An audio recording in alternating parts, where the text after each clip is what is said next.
Let's talk about Medi-Cal. You have a choice, and Molina makes it easy, especially when it comes to the care you need. So let's talk about you, about making your life easier, about extra help to manage your health. Let's talk about your needs now and for the future. Nobody knows Medi-Cal better than Molina. It starts with a phone call. Call 866-420-5330 or visit meetmolinaca.com. Let's talk today.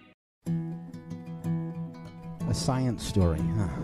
These NYU scientists, I felt right. But I was so And I just thought, well, I had figured it out. it was that golden moment. Because science was on my side.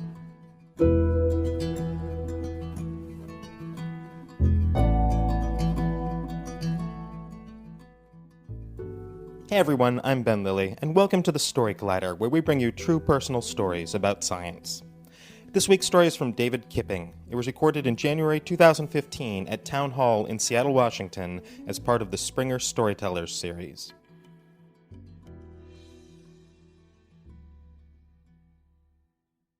So I thought I'd share with you today a story about something which really affects my scientific philosophy every day, but it might appear a bit left field when I first talk about it.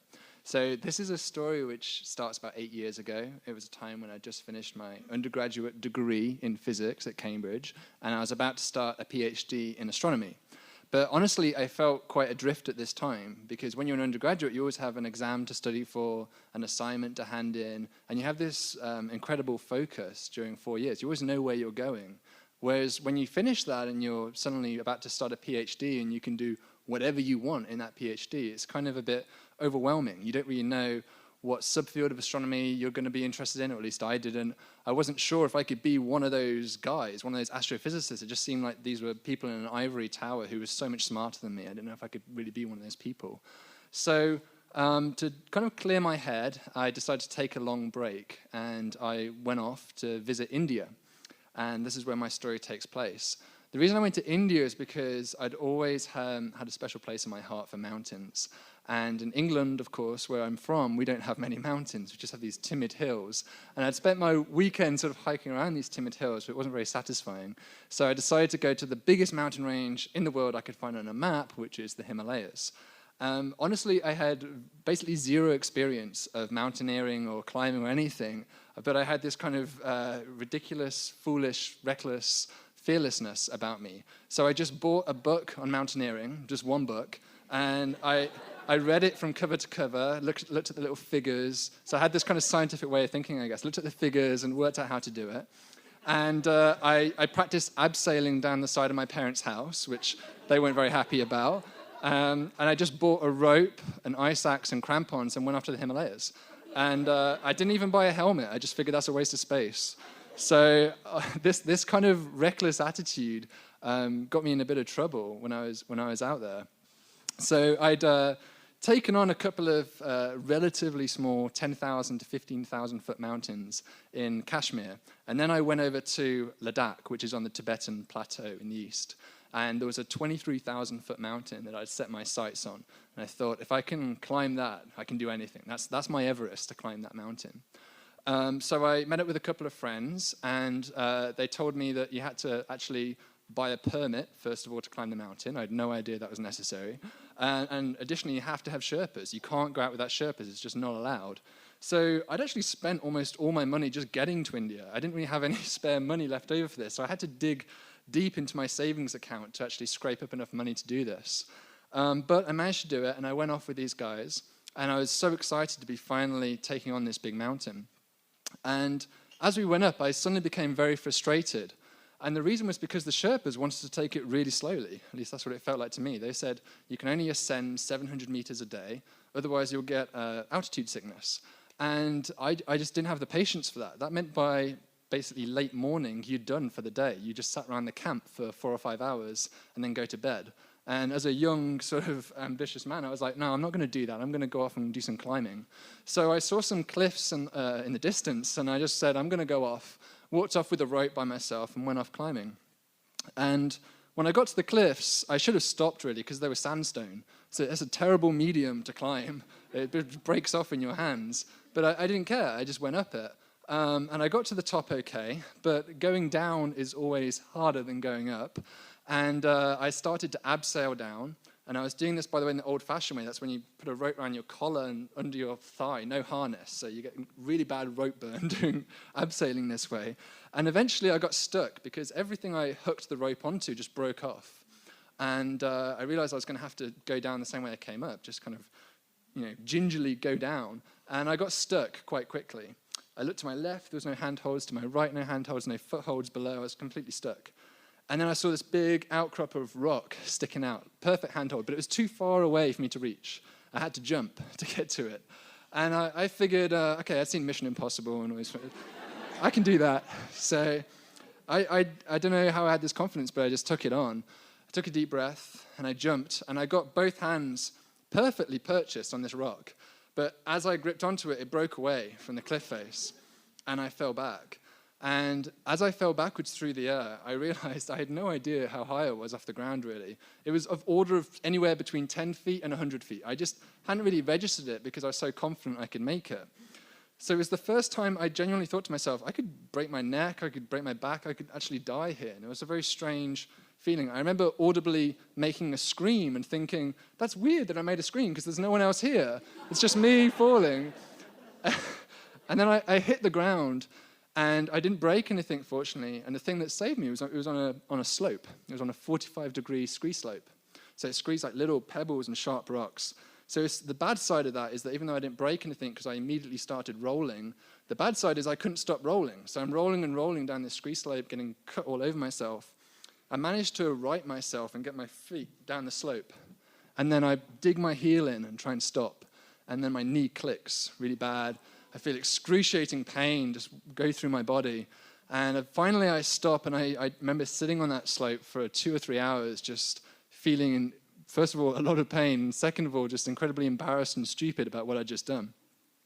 So I went back to camp, hobbled back to camp very slowly, and I was too embarrassed to tell everyone else at the camp what I'd done. I think they guessed, because I had to wrap up my knee with a bandage. I felt so sick from the pain I couldn't even eat. I was just throwing up food. So as we went up, I kept trying to climb up for the others.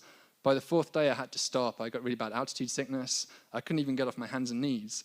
One of the Sherpas took me down, and as I went down, I had this mixture of emotions. I felt sort of humiliation, shame for not being able to accomplish this goal, which I'd really, really wanted to do.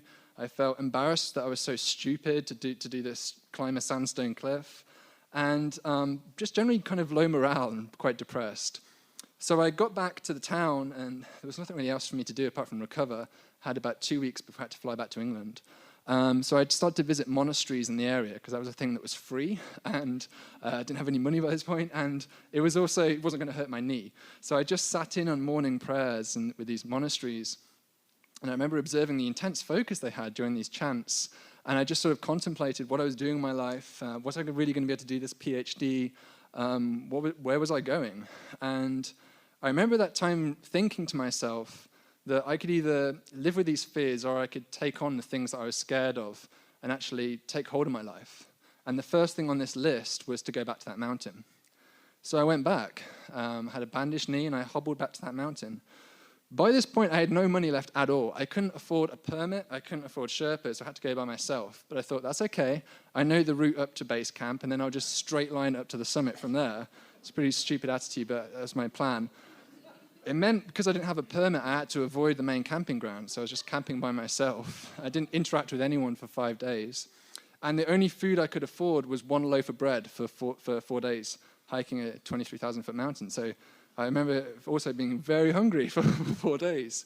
So as I was camping by myself, there was really nothing to do. There was no one to talk to, and I was completely bored. So I just started to look up at the sky. There was nothing else to do. And I'd never really looked at the sky that way before. I stared at it for hours and hours on end, and suddenly I realized that the stars were captivating, enchanting, and beautiful. I'd never thought of them that way before, even though I was about to do an astronomy degree, PhD. So when I was lying under these stars, under the moonlight, I started to think about, what if some of those stars had planets? How long would an eclipse last for if a planet passed in front of those stars? So I went to the back of my journal, which I was writing a little journal of what I was doing every day, and I went to the back, And I started to write down equations.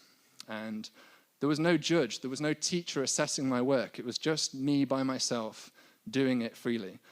So I started to write down equations, how long the eclipse would be. And then I did maybe an eccentric orbit rather than a circular orbit. And I wrote down these equations, and I realized I could do astrophysics. I shouldn't be scared of it. I just had this basic math that I knew from university, and I had this inspiration from the sky, and I had some time to quietly concentrate on the problem. And I realized I could actually do astrophysics with those three things together. And those equations actually turned into my first paper when I went back to London. That was my first. I wrote it within about a month or two, had my first paper out, which is kind of rare to get a paper so quickly. But it was all just the back of my book. There's equations already there. So I felt intellectually invigorated and sort of a renewed sense of purpose. So I kept hobbling up this mountain, and I did get to the top. I remember falling onto my knees at the summit in the snow above the clouds, and it was stunningly beautiful. I'll never be able to describe to you, unfortunately, how beautiful it was. I encourage you to try and maybe see one of these sites one day yourself.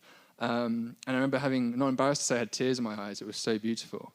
And on the way down, I felt exhilarated. I'd achieved this goal, which I'd set out to do. And I'd failed once, but I wasn't afraid to accept that failure and go back and try again. And I realized that the human spirit is powerful, and the only limits are really the fears that we allow to hold us back. And I think about those lessons a lot in my research. So the thing I'm trying to do is to find the first exomoon, the first moon around another planet, around another star. And when I started that, a lot of my peers said, that's crazy. Like, why are you doing that? That's so out there. What if you fail? What if you don't succeed? Why not stick to the safer routes of science? But I think if you have a dream, then you have to go for it. If you approach a problem with a cool head and indomitable spirit, then those fears and those boundaries just fall away. And that's what I learned from the mountains. Thank you.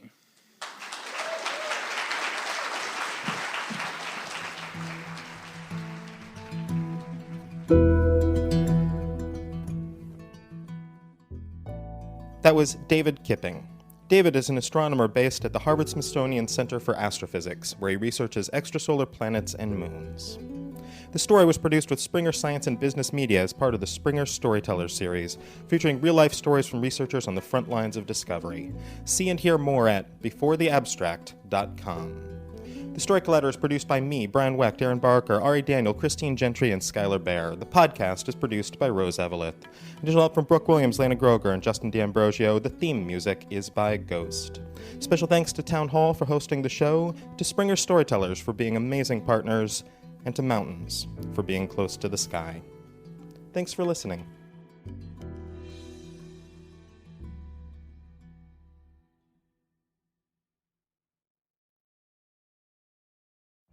Every day, we rise, challenging ourselves to work for what we believe in. At U.S. Border Patrol, protecting our borders is more than a job. It's a calling. Agents answer the call, working together to keep our country and communities safe. If you're ready for a new mission, join U.S. Border Patrol and go beyond. Learn more at cbp.gov/careers.